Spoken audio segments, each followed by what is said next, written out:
anong panahon ni Marcos Sr., lumakas ang NPA. Wala namang NPA dati. Pero dahil nagmalabis sa kapangyarihan, etong si Marcos Sr., nabuo yung NPA para lumaban sa rehimen ni Marcos. At lumakas ng lumakas ng lumakas ng lumakas yung NPA, mga boss. O lumakas ng lumakas yung NPA.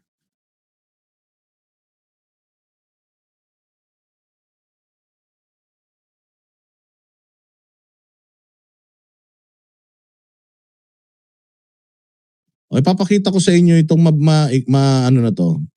Itong screen ko. Just a moment. Ayan. Noong panahon ni Marcos, mga bossing, lumakas yung NPA, Marcos Sr. Tapos mas lalo pang, so nilabanan niya yan. Medyo humina, nung naging si Cory yung presidente, mas lalong lumakas. Mas lalong dumami. Napakaraming mga pulis, mga sibilyan, mga infrastruktura, mga sundalo na sinira etong mga komunista na ito. Sinunog yung mga cell sites, yung mga bus, yung mga businesses sa mga probinsya na hindi nagbibigay sa kanila ng revolutionary tax. Sinisira nila, sinusunog nila, pinapatay nila kapag hindi nila kaanim. Kahit may ceasefire, pag nakita nila itong mga sundalo, babanatan nila, kahit naghahatid lang ng ayuda, i-ambush nila. Ganon din yung mga pulis. Kung matatandaan ninyo, yung huling ang ginawa nila is yung kahindik-hindik na pagpapasabog nila doon sa football player ng FEU. Noon, noong panahon ni Marcos, lumakas yan. Ngayong panahon ni PRRD, naubos yan. Naubos ang mga punyeta na yan. At hanggang ngayon si Inday Sara gusto niyang ituloy-tuloy yung pag-ubos sa mga poke ng inanto. Tinan mo ang ginagawa ng mga hayop. Sila mismo ang nagfa-file ng impeachment complaint kay Inday Sara. Bakit? Kasi nga kalaban si Inday Sara ng mga komunista, ang mga Duterte. O panahon ni Bongbong Marcos, anong nangyari? Katulad nung tatay niya. Nung tatay niya nabuo yung mga NPA, dahil sa kahayupan ng tatay niya, ngayon naman nung panahon niya, dumadami na naman yung NPA. Bakit? Kasi pinababayaan niya. 'Di ba? Dati, mga bossing, yung mga NPA, ubos na yan eh. Dati sila, itong mga makakaliwa na to diyan sa kamera, nagrarally yan mga bossing. Nagrarally yan mga yan diyan sa labas, diyan sa may rotonda, kung saan-saan doon lang nagrarally mga yan. Just recently, nagrally sila papunta ng Menjola, nambugbog pa ng mga pulis ang mga hayop na yan. Ang daming kumakalat na video na yun. Actually, na-demonetize nga yung Facebook ko dahil dun. Na-cancel, ang tawag dito, na-restrict yung Facebook ko dahil pinost ko yung video na nanggugulpi sila ng pulis. Mantakin mo nanggugulpi sila ng pulis. Yung mga kaibigan nila hindi nila makundina yung mga NPA.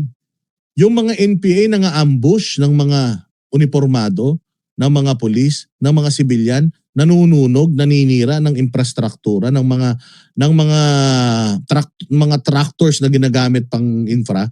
Kaya walang nag-i-invest sa mga probinsya dahil sa mga to. Takot mag-invest ang mga business doon dahil may red tape na nga, kailangan mo pang maglagay sa mga hayop na ito.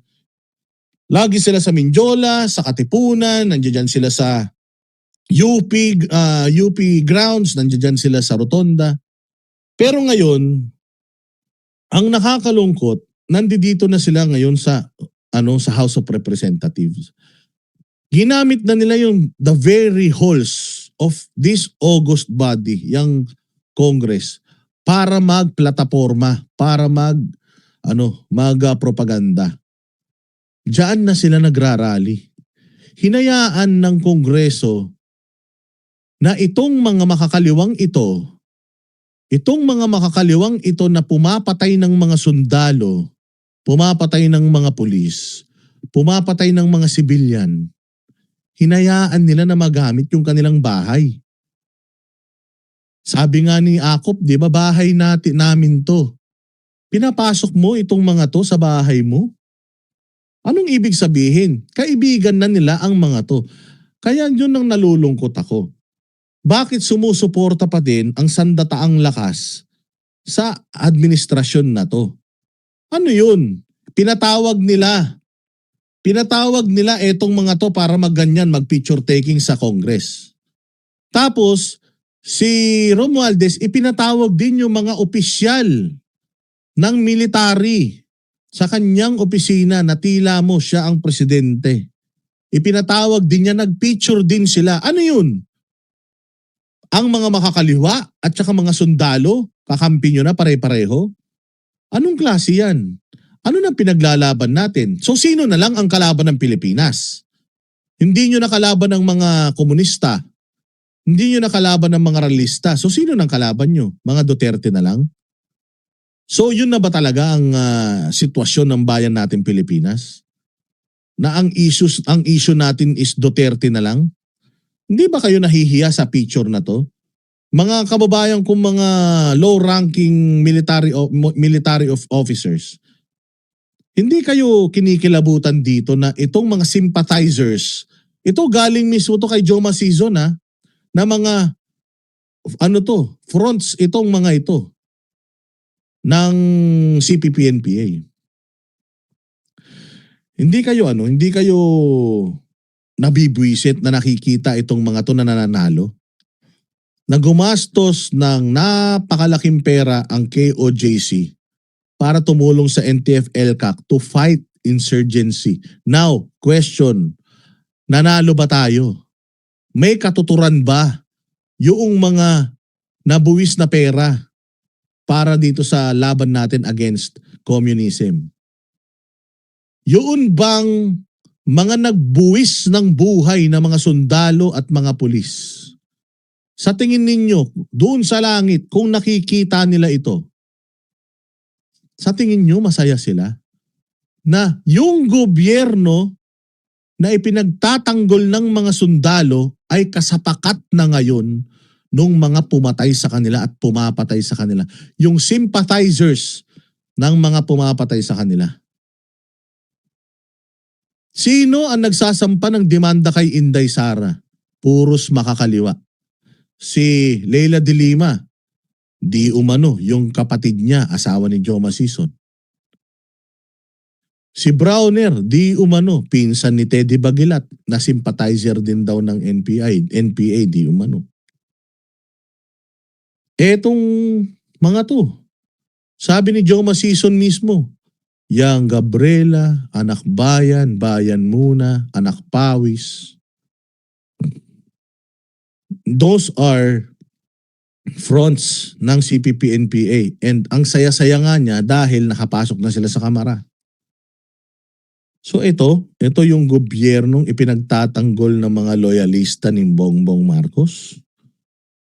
Ito yung gobyerno na ipinagtatanggol ng mga tsahin-tsuhin ninyo na nabudol na hindi pa rin umaamin sa kanilang mga pagkakamali. Sabi nga ni Box, iniinsulto harap-harapan ang AFP at PNP.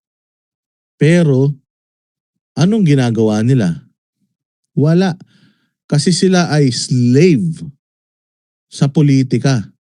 Dati, ang mga Pilipino umaasa sa pulis at saka sa sundalo na ipagtatanggol sila. But it is turning out to be the other way around. Mukhang itong ating military ngayon, itong ating mga kapulisan ngayon ay talagang wala na. Sumusunod na, hindi na sumusunod sa sabi nga ni Inday Sara yung lawful order. Hindi na. Sumusunod na sila na kinakain na nila yung mga suka nila, kinakain na nila yung mga, alam mo naman yun for a fact na ang daming namatay na mga sundalo. Sa laban natin sa insurhensya, simula pa noong panahon ni Marcos Sr. hanggang ngayon, ang dami nang namatay. Tapos yung mga sympathizers nung pumapatay sa kanila, kakampi nyo ngayon. Galit na galit kayo doon sa war on drugs ni PRRD na karamihan naman sa mga nagiging biktima mga pusher at mga durugista.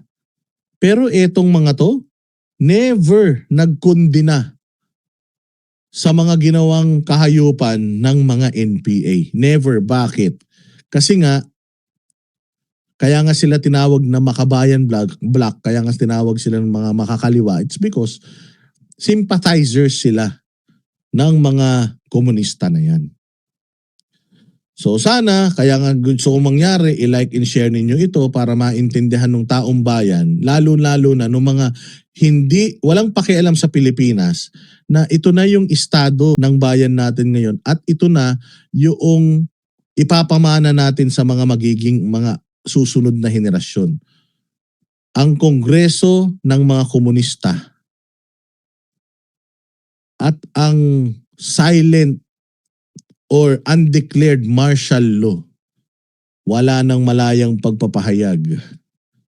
Wala na, bawal ka nang magpahayag kasi pag nagpahayag ka, sabi nga ni Barbers, kapag may mga masasama silang sinasabi sa Quadcom, sampahan sila ng kaso.